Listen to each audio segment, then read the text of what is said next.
ओम नमः शिवाय, जय महाकाल। आप सबको पता है कि 30 मार्च को रामनवमी का बहुत ही पावन सा पर्व है। मेरी तरफ से आप सभी को रामनवमी की बहुत बहुत शुभकामनाएं।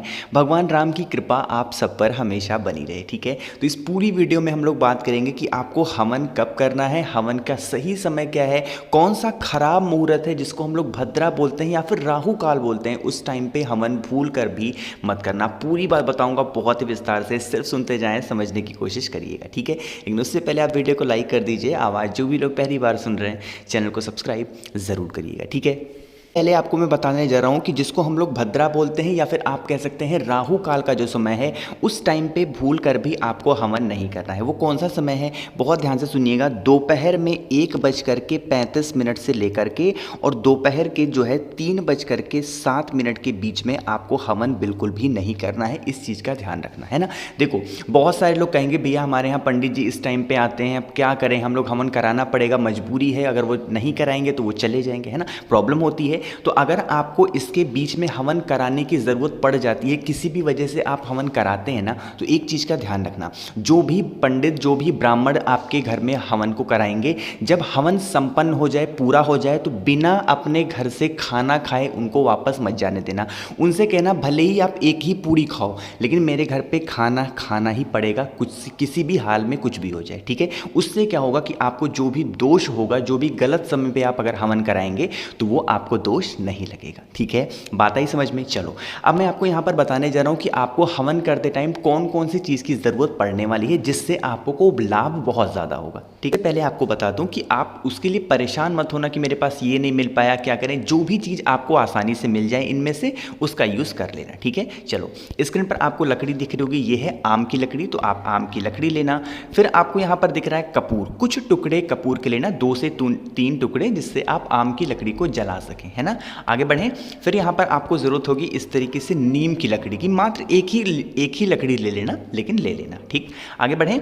यहाँ पर आपको दिख रहा होगा, ये है कुछ फूल टाइप का दिख रहा है, ये है पलास, है ना। तो अगर आपको कहीं से पलास की लकड़ी मिल जाती है तो बहुत अच्छी बात होगी, ठीक है। आगे बढ़ें। फिर ये जो आपको कुछ बुरादा टाइप सा दिख रहा होगा ना, लकड़ी का बुरादा टाइप का छोटे छोटे टुकड़े हैं, ये है देवदार की लकड़ी। कौन सी है? देवदार की। किसी भी पूजा पाठ की शॉप पे जाओगे, उनसे कहना हमें लकड़ी दे दो देवदार की, तो वो आपको दे देंगे, ठीक है। आगे बढ़ें। फिर यहाँ पर आपको लेना होगा 1 चुटकी काला तिल। कौन सा? मात्र 1 चुटकी काला तिल। फिर यहाँ पर आपको लेने होंगे 2 से 3 यहाँ पर फूल आपको लेने होंगे, किसके? लौंग के, है ना। आगे बढ़ें। फिर यहाँ पर आपको दिख रहा होगा, ये है जौ। एक चीज़ का ध्यान रखना, ये जो जौ होता है ना, गेहूं के साथ निकलता है, धान के साथ नहीं निकलता, इस चीज़ का ध्यान रखना, है ना। बहुत सारे लोग धान के साथ जो निकलता है वो ले लेते हैं, आपको गेहूं वाला जो जौ होता है वो लेना है, ठीक। आगे बढ़ें। फिर यहाँ पर आपको जो लकड़ी दिख रही है, ये है मुलेठी की लकड़ी। किसी भी आप किराना स्टोर पे जाओगे, वहाँ पे आप मुलेठी आपको मिल जाएगी, ठीक। आगे बढ़ रहे हैं। फिर आपको 2 हरी इलायची, ज़्यादा नहीं, मात्र 2 हरी इलायची की ज़रूरत होगी। फिर आपको लेने होंगे इस तरीके से गोबर के कुछ, मतलब एक जो गोबर नहीं होता है गौ माता का, उससे बने हुए कंडे के, या फिर आप कह सकते हैं उपले की ज़रूरत होगी। बस एक टुकड़ा लेना, ज़्यादा नहीं लेना है। फिर आपको लेना होगा इस तरीके से कलावा, जो हम लोग अपने हाथों में रक्षा सूत्र जिसको बोलते हैं वो, ठीक है। फिर लेना होगा आम के पत्ते। कितने पत्ते? 2 आम के पत्ते लेना।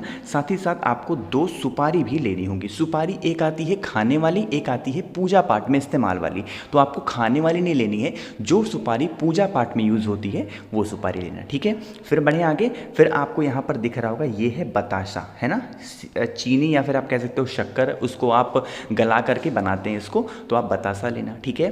फिर आपको यहाँ पर लेनी होगी जो सबसे ज़्यादा ज़रूरी है, जो अग्नि में समर्पित की जाती है, वो है खीर और पूरी, है ना। इन दोनों को मिक्स करके एक एक आप उसमें टुकड़े को डालते हैं। जितनी चीज़ें मैंने आपको बताई हैं, जैसे आज तक आप हवन करते चले आए हैं, जिस भी विधि से, जिस भी तरीके से, जो भी लोग आपसे हवन कराते हैं या फिर आप करते हैं, उसी विधि से करेंगे। जितनी चीज़ें मैंने आपको बताई, जो भी चीज़ आसानी से आपको मिल जाती है, सारी चीज़ों को इकट्ठा करेंगे और आप उससे हवन को करेंगे, ठीक है। अब कहोगे भैया हवन का तो टाइम बता दो, वो तो आपने बताया नहीं। देखो, जो हवन का टाइमिंग है ना, आज कितनी तारीख है? आज है 29 तारीख। तो आज से ही नौमी स्टार्ट हो जाएगी रात में 9:07 से, ठीक है। तो रात में 9:07 के बाद और 30 तारीख को रात में 11:30 12 बजे तक नौमी है, तो इसके बीच में क्या करोगे, आप हवन कभी भी कर सकते हैं, चाहे तो खुद कर सकते हैं या फिर किसी भी पंडित, किसी भी ब्राह्मण को बुला करके हवन करा सकते हैं। लेकिन जो मैंने आपको भद्रा का टाइम या फिर आप कह सकते हो राहु काल का जो टाइम बताया है,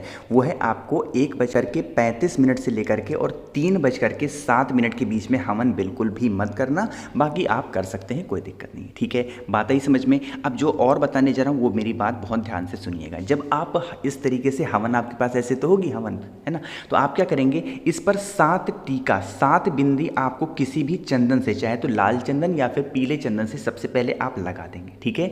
लगाने के बाद क्या करेंगे, हवन सामग्री कि क्या बोलते हैं इसको, जिसमें हवन हम लोग करते हैं, हवन कुंड, है ना, हवन कुंड को रखने से पहले उसके नीचे एक स्वास्तिक का निर्माण करेंगे, ठीक है। चाहे तो आटे और हल्दी को मिक्स करके, आटा और हल्दी को सूखा मिक्स करके एक इस तरीके से आपको एक स्वास्तिक का निर्माण करना होगा। इसी स्वास्तिक के ऊपर इस हवन के कुंड को रख करके उसके बाद हवन आपको करना होगा, ठीक है। कई चीज़ें मैंने बताई, एक जो सबसे ज़रूरी चीज़ है वो आपको बताने जा रहा हूँ, सुनिएगा। यहाँ पर देखो, एक लेडी है, एक महिला है, एक स्त्री है, बहन है, इनके पैरों में क्या लगा हुआ है, रंग लगा हुआ है। जब भी आप हवन करें अपने घर में, अगर आप शादीशुदा हैं तो हस्बैंड और वाइफ दोनों लोग साथ में बैठ करके ही हवन किया करिए। इससे आपको बहुत ज़्यादा लाभ मिलेगा, आपके जीवन में कभी कोई तकलीफ नहीं आएगी, पहली चीज़ तो ये। और दोनों हस्बैंड और वाइफ दोनों के पैर में इस तरीके से रंग ज़रूर लगा होना चाहिए ना।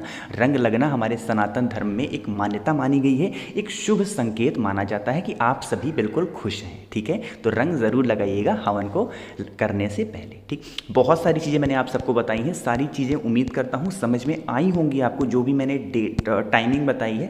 तो अगर कुछ पूछना हो, नहीं समझ में आया, तो मुझसे नीचे कमेंट में पूछ सकते हैं। आवाज़ जो भी लोग पहली बार सुन रहे हैं, चैनल सब्सक्राइब करिएगा। और हाँ, फ़ोन पे बातें करनी है तो इंस्टाग्राम पे फॉलो करो, द नेचुरल प्लैनेट 108। ओम नमः शिवाय, जय महाकाल।